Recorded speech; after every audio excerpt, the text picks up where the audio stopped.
Veja nesta edição, portadores de deficiências podem solicitar benefícios fiscais pela internet. Índice de preços ao consumidor semanal encerra mês de junho em alta. Sebrae realiza em Belém quinta semana do empreendedor individual.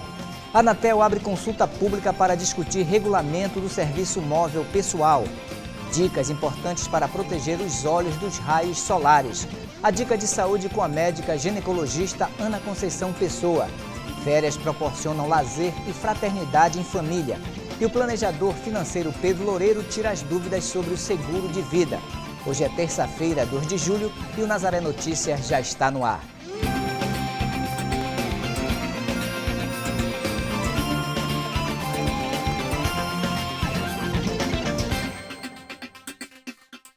O Nazaré Notícias de hoje começa com uma reportagem sobre incentivos fiscais destinados a pessoas com algum tipo de deficiência. A estimativa é que existam no estado do Pará 2 milhões de portadores de deficiências. Na compra de um carro novo, por exemplo, eles são isentos do ICMS e, em outros casos, do pagamento do IPVA. A novidade é que agora o benefício pode ser solicitado online no portal da Secretaria da Fazenda do Pará. Há 2 anos, Valdir realizou o sonho de comprar seu carro, mas só conseguiu porque ganhou cerca de 30% de desconto. Um veículo 0 quilômetro era um sonho de consumo muito longe, né? Com as isenções de IPI e ICMS, cai em média 30% do valor do veículo. Então, encorajou muito as pessoas com deficiência de estarem procurando, né, as concessionárias para comprar esse veículo, em função dessa ajuda com relação à isenção de IPI. Por lei, motoristas com deficiência física possuem a isenção do ICMS na compra de um carro zero. Mas a partir deste ano, o benefício fiscal foi expandido pela Secretaria da Fazenda do Pará. Houve uma mudança para o ICMS, tá? Porque é um convênio do CONFAZ, tá? Uma decisão política. A lei estadual, no caso do IPVA, que eles também têm direito, não foi alterada, tá? A lei do IPVA permanece somente para as pessoas com deficiência que dirigem o veículo, tá? Então, o que a gente quer deixar bem explicado, o ICMS ampliou, que é na compra do veículo, o deficiente tem direito a essa isenção na compra, numa aquisição de um veículo novo, não é um veículo usado, é um veículo novo. Tá? Mas o IPVA não. O IPVA ainda, né, neste momento, até porque é uma lei estadual, depende da decisão da Assembleia Legislativa, ele ainda permanece somente para pessoas que dirigem o veículo. O benefício atinge pessoas com deficiência física, visual, mental e autistas, diretamente ou por intermédio de um representante legal. A estimativa é que existem no Pará 2 milhões de pessoas com deficiência, mas até o ano passado, somente 3 mil solicitaram benefício na Secretaria da Fazenda. A previsão é que, com o aumento do grupo de beneficiários, este número comece a crescer.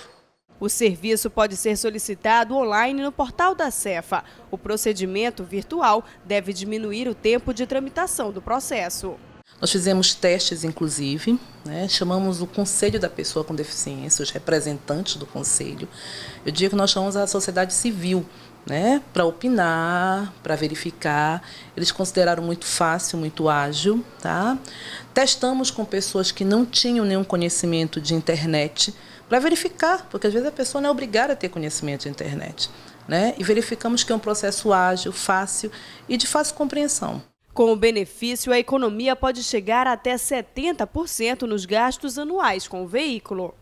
Agora é bom que se fale que essa ajuda com relação à isenção, essa economia, ela foi pensada, né, para a gente poder investir nas adaptações, porque era desigual, né, você chegar numa concessionária, compra um veículo, digamos, um veículo de 50 mil reais, uma pessoa dita normal compraria também um veículo de 50 mil reais, saía dirigindo e nós ainda tínhamos que gastar mais 2 mil, 3 mil com a adaptação. O índice de preços ao consumidor semanal encerrou o mês de junho em alta de 0,35% em relação a 0,37 ponto percentual apurado na terceira prévia do mês.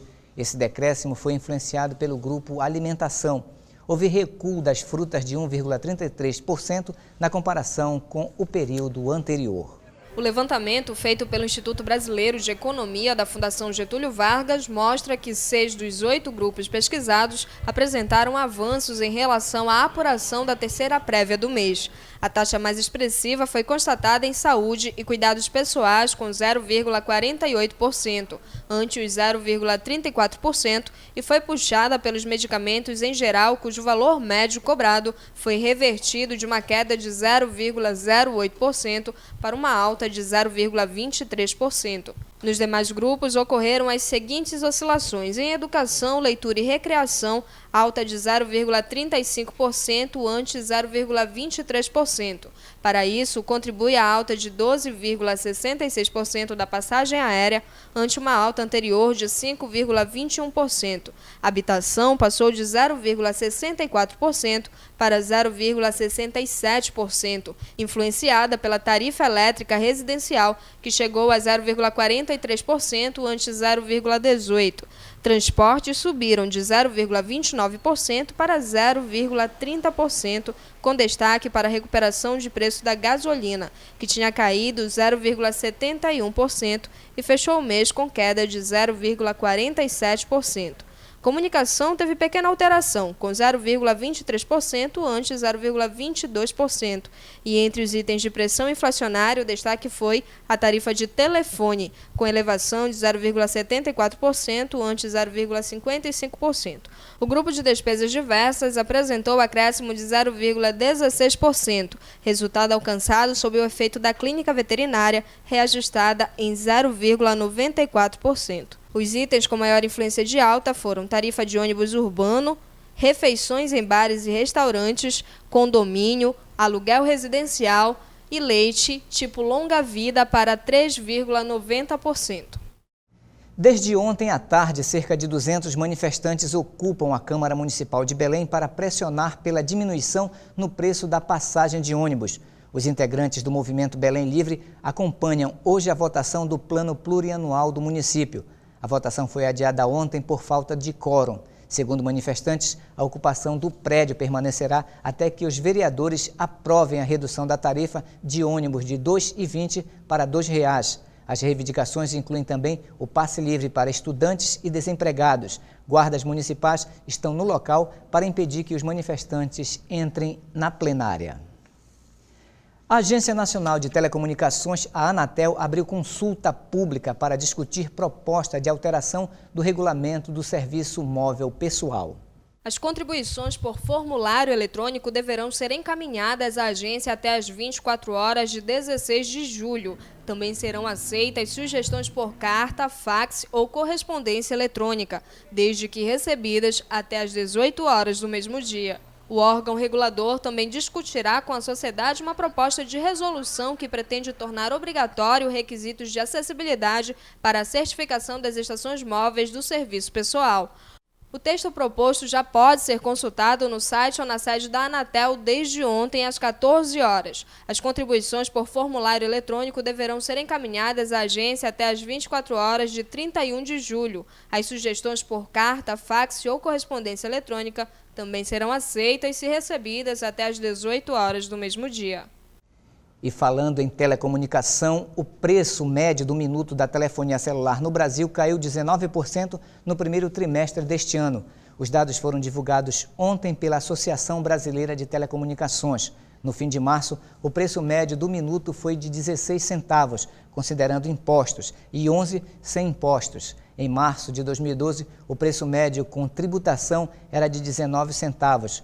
O tempo médio mensal de uso do celular por cliente subiu 13% e passou de 115 minutos para 130 minutos. De acordo com a associação, nos últimos 5 anos, o preço do minuto recuou 63% e o tempo médio em minutos em uso do celular subiu 55%.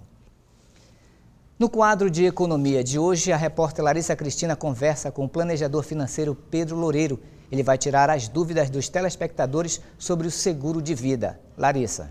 Marcos, no Brasil existe uma questão cultural em cima do seguro de vida. O planejador econômico Pedro Loureiro está aqui ao nosso lado para esclarecer algumas dúvidas a respeito disso. Pedro, é importante a gente destacar, o seguro de vida ele é imprescindível para qualquer pessoa? Olha, para a maioria de nós é. para quem tem alguém, né, um dependente financeiro, que a gente fala independente, muitas vezes a gente pensa no filho, ou na esposa que não trabalha, ou no marido que não trabalha. Não são só essas pessoas. Imagine alguém que já está formado, que tem família constituída, os filhos estão bem, mas tem um irmão bem mais novo que ainda está em idade escolar, por mais que seja uma faculdade. Então, qualquer pessoa que tenha alguém para quem ela precise dar dinheiro para o sustento, essa pessoa tem que ter um seguro de vida, não tem nem o que questionar. E como você falou, tem uma questão cultural. No Brasil, nós analisamos muito o seguro de vida como algo à parte. O seguro de vida é um dinheiro que eu deixo se eu morrer. Na maioria dos países de economia mais organizada, onde a população tem uma cultura financeira, vou dar um exemplo, a Espanha, por exemplo. Não vou nem falar Estados Unidos, França, Espanha. O seguro de vida, ele é colocado dentro do planejamento financeiro da pessoa. Ele é mais uma ferramenta. Então você tem fundos de investimento, previdência privada, casa própria, CDB, uma série de coisas, e o seguro de vida, que assim como os outros investimentos, tem que ser revisto sempre, a cada ano, a cada 2 anos ou a cada mudança que tem na sua vida. Casal, a esposa engravidou, você já tem que rever seu seguro de vida. O filho casou, passou num concurso público, você já vai rever para menos. Então tem que fazer parte do planejamento de quase todo mundo. Agora, talvez ele não seja tão procurado porque falta informação, falta divulgação a respeito do seguro de vida, né, Pedro? Como contactar, quanto custa? Algumas pessoas acham que é caro demais, como é que fica? Olha, o seguro de vida, ele vai variar, ele tem as variáveis que compõem o preço. É óbvio que idade, uma pessoa de 30 anos de idade tem muito menos probabilidade, teórica, vamos falar pela idade, né, do que de falecer, do que uma de 50, uma de 60, 70. Então, a idade. Estilo de vida. Se você faz esportes radicais, se não faz, muitas vezes a própria profissão, por exemplo, piloto de helicóptero, o seguro é mais caro. Então é uma composição, se você é fumante, se não é, então é uma composição de fatores. O fato é que geralmente dá para pagar.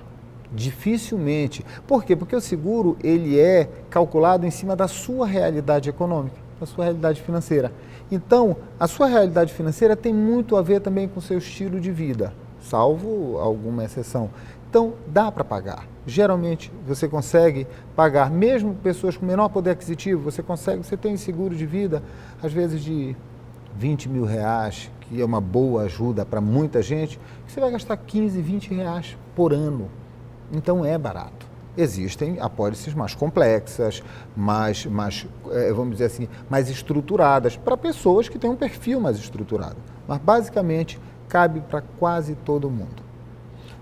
Como é que são essas regras desse seguro de vida? Você falou nessa questão do pagamento por ano, então já é uma coisa que chama atenção. Eu pagar R$15, R$20 por ano. Então, como é que funciona esse pagamento, essas regrinhas?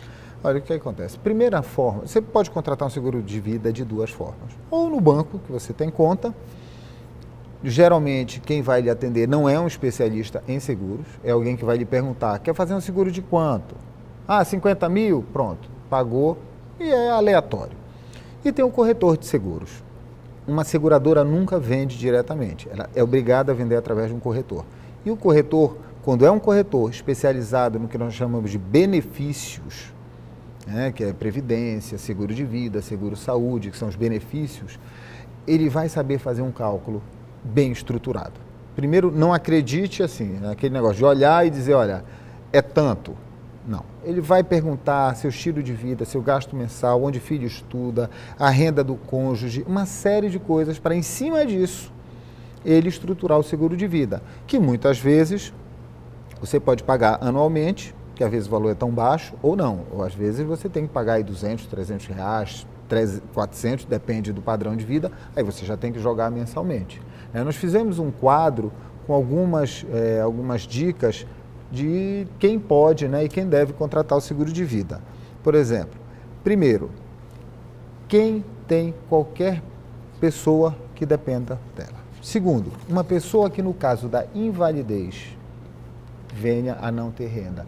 Veja bem, o seguro de vida também cobre isso. Assim como nós falamos com a previdência privada, que tem uma garantia que, em caso de invalidez, você tem uma renda vitalícia, No caso do seguro de vida, você vai ter o quê? Você recebe aquele dinheiro de uma vez só no caso de invalidez. É muito importante, porque uma coisa não invalida a outra.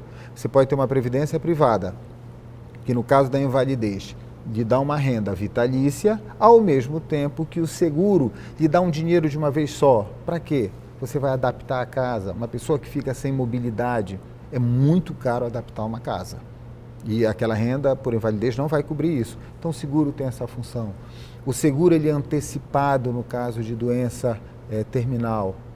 Isso às vezes, é claro que ele não vai curar, mas ele vai dar uma qualidade de vida melhor, ajudar a estruturar a família. Então ele é muito importante. Então basicamente, qualquer pessoa que não tenha uma garantia absoluta, que é o caso de alguns servidores públicos, e isso tem mudado, né? Aqueles mais antigos têm algumas garantias, o resto, qualquer pessoa que não tenha um patrimônio grande tem que ter. A gente volta já a conversar sobre isso, Pedro. Marcos, agora eu volto aí no estúdio, daqui a pouco a gente continua conversando sobre seguro de vida. A Câmara dos Deputados realiza hoje audiência pública para debater o escalpelamento de mulheres e meninas que utilizam pequenas embarcações na região amazônica. A reunião será na Comissão da Integração Nacional, Desenvolvimento Regional e da Amazônia e pretende encontrar formas para extinguir este acidente que causa danos e sofrimentos não apenas às vítimas, mas a todo o grupo familiar. Apesar das campanhas, o escalpelamento ainda atinge crianças e mulheres de todas as idades. No estado do Pará, há registro de 391 vítimas de escalpelamento entre 1979 a fevereiro de 2013. Os acidentes acontecem no Marajó, na região metropolitana, Baixo Amazonas e na região do Tapajós, Xingu, Nordeste e Baixo Tocantins. O Sebrae realiza a 5ª Semana do Empreendedor Individual, que acontece até o dia 6 de julho na Praça da Bandeira, em Belém. O objetivo da ação é capacitar microempreendedores já formalizados e formalizar novos empreendedores individuais. Atualmente, o Pará possui cerca de 82 mil empreendedores individuais que começaram a ser formalizados em fevereiro de 2010. A figura do microempreendedor individual surgiu a partir da Lei Complementar 128 de 2008, que começou a vigorar no ano de 2009 e é comemorada em 1º de julho. Neste ano, dia 1º de julho, abriu a Semana do Microempreendedor Individual. O objetivo é levar todo tipo de informação e orientação aos empreendedores individuais já formalizados ou aqueles que desejam se formalizar e que ele busque um atendimento do Sebrae, que nós vamos estar durante toda a semana aqui na Praça da Bandeira e em todos os nossos escritórios regionais com uma programação específica para atender a essa necessidade. Nesta semana dedicada ao microempreendedor individual, além dos serviços de orientação e capacitação para quem já está formalizado, o objetivo é também incentivar a formalização de novos empreendedores. Quem se registra como empreendedor individual se torna, na prática, um empresário com direito a CNPJ, emissão de nota fiscal e também cobertura previdenciária. No estado do Pará, há cerca de 930 mil empreendedores informais. Marileide fazia parte desta lista, mas já pretende formalizar sua situação e garantir seus direitos. Eu vim formalizar. Por que é importante? Importante para mim por causa dos tributos, toda essa legalização aí que o Sebrae pode me dar, né? Vim assistir a palestra do empreendedor e fazer algumas oficinas. O atendimento para o microempreendedor acontece também nos 11 escritórios regionais do Sebrae. Nós temos palestras a semana inteira também acontecendo, oficinas de gestão de pequenos negócios, para como controlar o meu dinheiro, como vender mais e melhor. Nós temos também uma parceria com as instituições financeiras para falar sobre serviço financeiro, sobre crédito, né? E também uma forma de você levar mais informação, mais orientação ao empreendedor individual. Toda essa programação ela é gratuita e está à disposição aqui do nosso cliente. A semana é também de comemoração aos 4 anos da Lei Complementar que determina a figura do microempreendedor. Essa grande programação, ela toda é em função desse aniversário, né, da regulamentação da lei do microempreendedor individual. Que em 2008, essa é a nossa 5ª edição já de trabalho, a gente traz essa proposta de atender fora das nossas bases, né, de uma forma itinerante, democratizando o atendimento, não esperando que o cliente venha até nós, que a gente vai até o cliente, buscando principalmente levar sustentação aos pequenos negócios, informação a esse pequeno negócio, formação para esse empreendedor, para que ele se mantenha competitivo no mercado. O microempreendedor individual tem características próprias. Precisa faturar até R$ 5.000 por mês ou R$ 60.000 por ano. Deve ter no máximo um empregado, não pode ser sócio de outra empresa nem ter filial e sócio. O empreendedor individual ele tem uma característica muito distinta. Ele trabalha, geralmente, ele é só na atividade dele. Quando ele tem um funcionário, é no máximo um funcionário que ele tem. Ou seja, são aquelas pequenas atividades, é o cabeleireiro, o manicure, o carpinteiro, o encanador, a costureira. Então, são 500 atividades hoje reconhecidas e regulamentadas como empreendedores individuais. O IBAMA começou o recadastramento de todas as empresas e profissionais liberais que desenvolvem atividades potencialmente poluidoras ou utilizadoras de recursos ambientais no país. As atividades vão da pesca à mineração e estão divididas em 24 categorias. O recadastramento é totalmente eletrônico e dividido em 2 etapas. Na primeira, será solicitado que o usuário atualize os dados pessoais e senha. E no segundo, que recadastre endereço, e-mail e atividades realizadas. O prazo para o recadastramento termina no final de setembro para empresas de grande porte, em dezembro para as de médio porte e em fevereiro do próximo ano para as microempresas. E você acompanha ainda nesta edição dicas importantes para proteger os olhos dos raios solares. A dica de saúde com a ginecologista e obstetra Ana Conceição Pessoa. Férias proporcionam lazer e fraternidade em família. E o planejador financeiro Pedro Loureiro tira as dúvidas sobre o seguro de vida. Oportunidade de emprego público. Um calendário com 21 concursos prevê a abertura de cerca de 6.000 vagas. O candidato tem 7 dias para se inscrever nos concursos da Polícia Rodoviária Federal, Ministério da Justiça e das Comunicações. A Agência Nacional de Saúde abre nesta terça-feira as inscrições de seu processo seletivo para 200 vagas temporárias de nível médio e superior, com salários de R$ 3.800 e R$ 6.130, respectivamente. As vagas são para as cidades de Brasília, Belém, Belo Horizonte, Cuiabá, Curitiba, Fortaleza, Porto Alegre, Recife, Ribeirão Preto, Rio de Janeiro, Salvador e São Paulo. Já os interessados em participar do concurso da Polícia Rodoviária Federal e dos Ministérios da Justiça e das Comunicações têm apenas uma semana para providenciar suas inscrições. O prazo de cadastramento dos 3 processos seletivos terminam na próxima segunda-feira, dia 8. Na PRF serão preenchidas 1.000 vagas de policial rodoviário. No Ministério da Justiça são oferecidas 125 vagas em Brasília, nos cargos de analista, técnico administrativo, administrador, contador, economista e engenheiros, área civil e elétrica. No das comunicações, o processo seletivo é para vagas temporárias para técnicos de nível superior. Na terça-feira, dia 9, serão encerradas as inscrições para a Agência Nacional de Transportes Terrestres e do Tribunal de Justiça do Rio, que prorrogou o prazo que seria encerrado na última sexta-feira, dia 28. E agora vamos falar de cuidados com a saúde. Cuidar da visão é indispensável, principalmente neste período do ano. Aprenda nesta reportagem algumas informações importantes para proteger os olhos dos raios solares. Sem a luz e o calor do sol, a vida no planeta não seria possível, mas alguns tipos de raios solares podem ter ação nociva. Por conta da poluição, a camada atmosférica não é mais capaz de impedir a incidência direta sobre a Terra desses raios. Por isso, é preciso tomar cuidados para evitar danos à saúde. Os raios solares, eles contêm uma pequena fração que é nociva para os nossos olhos, que são os raios ultravioleta. Então, a gente tem que considerar que existem basicamente 3 tipos de raios, os raios UVA, UVB e UVC.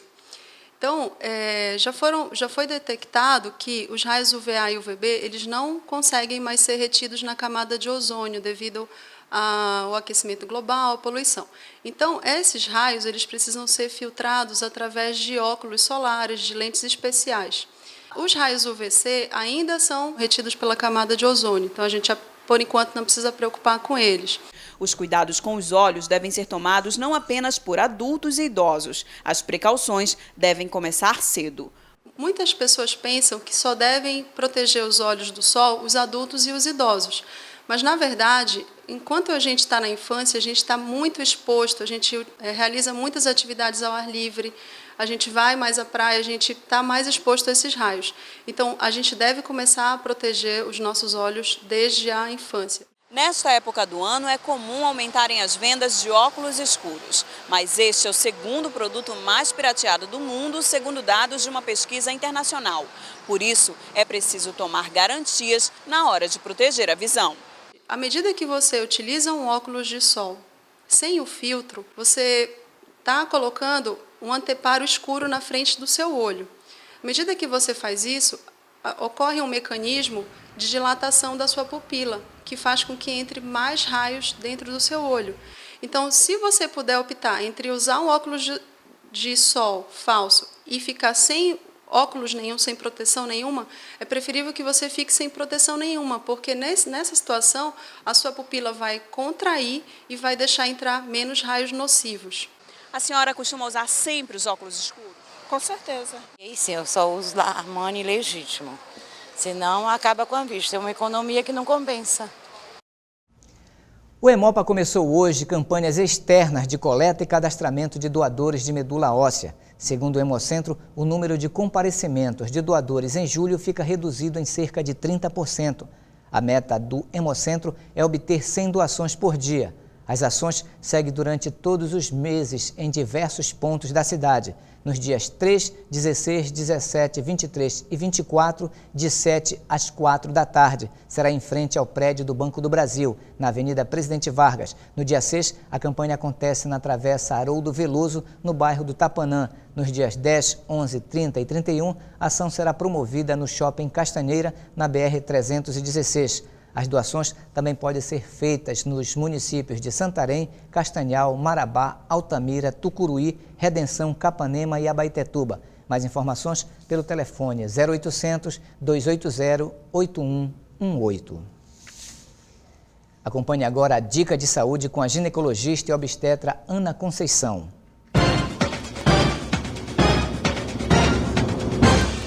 A dica de saúde de hoje vai para as gestantes. No início da gestação, elas apresentam vômitos e enjoo. Isso pode ser solucionado com o uso do gengibre associado à vitamina B6, que não causa nenhum mal ao feto, nem à gestante e resolve muito bem esses sintomas.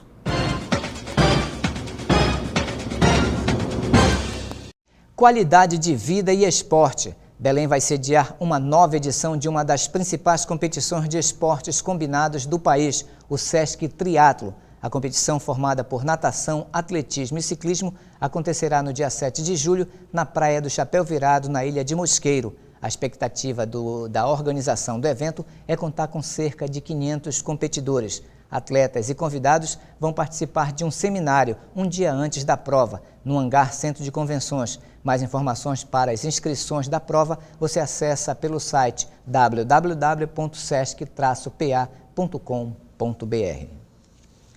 E vamos voltar com a repórter Larissa Cristina, que está com o planejador financeiro Pedro Loureiro. Marcos, aqui conosco está o Pedro Loureiro, que vai falar sobre seguros de vida. Pedro, é importante que a gente destaque, não só uma pessoa física pode contratar, como as empresas também têm esse dever de garantir a vida de seus funcionários? Sim. Primeiro, por uma política de pessoal, né? Muitas empresas, mesmo não obrigadas, fazem questão de contratar. Outras faz parte do acordo da categoria. Algumas categorias, a empresa que contrata certas categorias profissionais, elas são obrigadas. Algumas exigem um valor mínimo, outras não, mas o fato é que empresas não só devem pela lei, mas é bem interessante, até porque o seguro de vida pode prever um auxílio funeral, isso ajuda muito a família nesses momentos mais difíceis. Associações podem contratar. Elas podem fazer planos por adesão. Então, uma associação de classe, um sindicato, ela faz um plano, né, e aquele associado que quer participar vai aderir àquele plano. Então, nem todos estarão ali, mas quem quiser pode. Aí consegue um preço melhor, consegue um diferencial. E as pessoas físicas? O fato é, o seguro de vida ele tem que bater com a sua realidade. Uma pessoa física tem que ter, obviamente, um CPF, normalmente hoje está bem estruturado, como a gente diz, com o nome limpo, aquelas coisas todas. E, um exemplo, claro, uma pessoa que ganha R$3.000 por mês, fazer um seguro de 3 milhões. Isso não bate, né? Isso existe uma análise, inclusive, obrigatória, porque, pela própria legislação de prevenção à lavagem de dinheiro. Então, tem que bater. O seguro de vida bem feito, ele vai bater com a sua realidade e com o seu bolso. Então, na verdade, associações, empresas, qualquer agremiação pode comprar, né, um seguro, ela pagar integral ou permitir a adesão dos seus membros. E as pessoas físicas.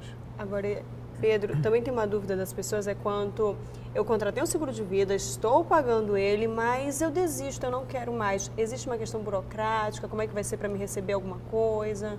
Olha, o seguro de vida, existem diversas modalidades.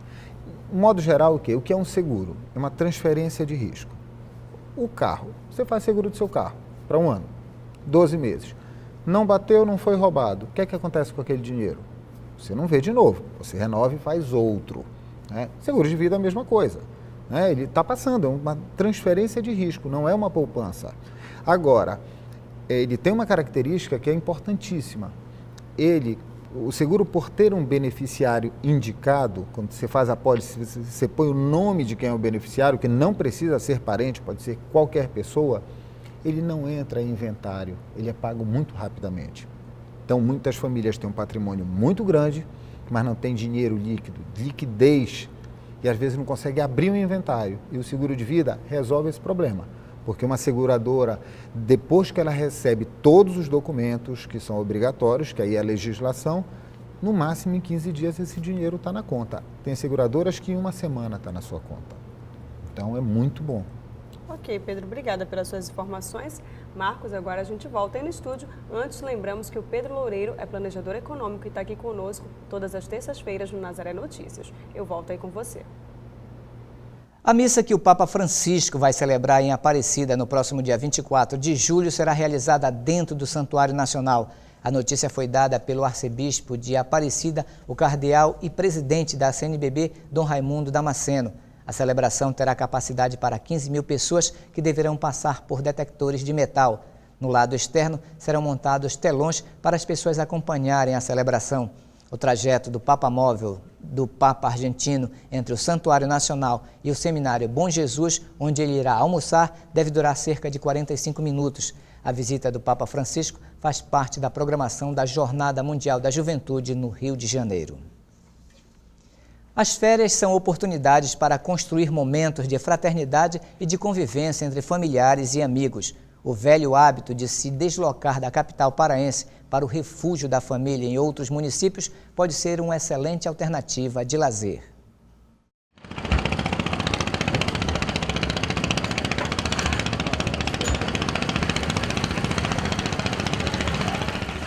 O encontro, momento em que a família se reúne para reafirmar os laços e garantir a diversão do final de semana.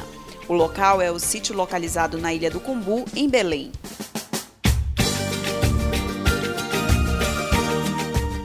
Muito bom aqui também, muito bom, a gente toma banho, tem igarapé, toma banho, fica à vontade. O programa familiar já inicia durante a travessia que parte da Praça Princesa Isabel, na capital paraense.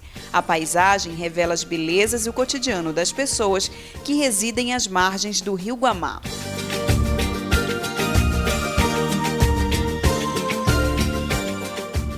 A fiscalização das embarcações é feita pela Companhia de Transportes do município de Belém.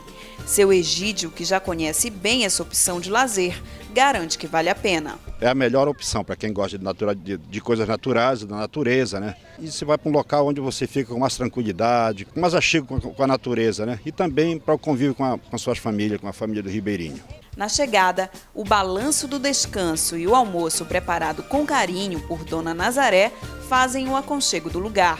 Para quem ainda prefere a agitação dos grandes balneários e o trânsito das rodovias, ela dá um conselho. Muita calma nas viagens e que não se precipite para querer chegar antes da hora, que tenha uma boa viagem, que Deus leve eles em paz e traga e curtam bem as férias deles.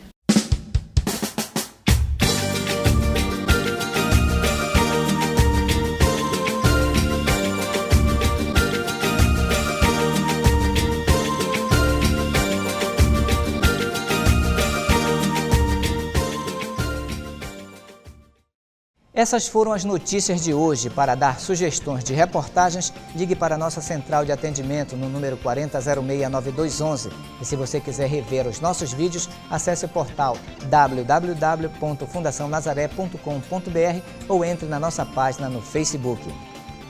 O Nazaré Notícias fica por aqui. Nos encontraremos amanhã na próxima edição. Até lá!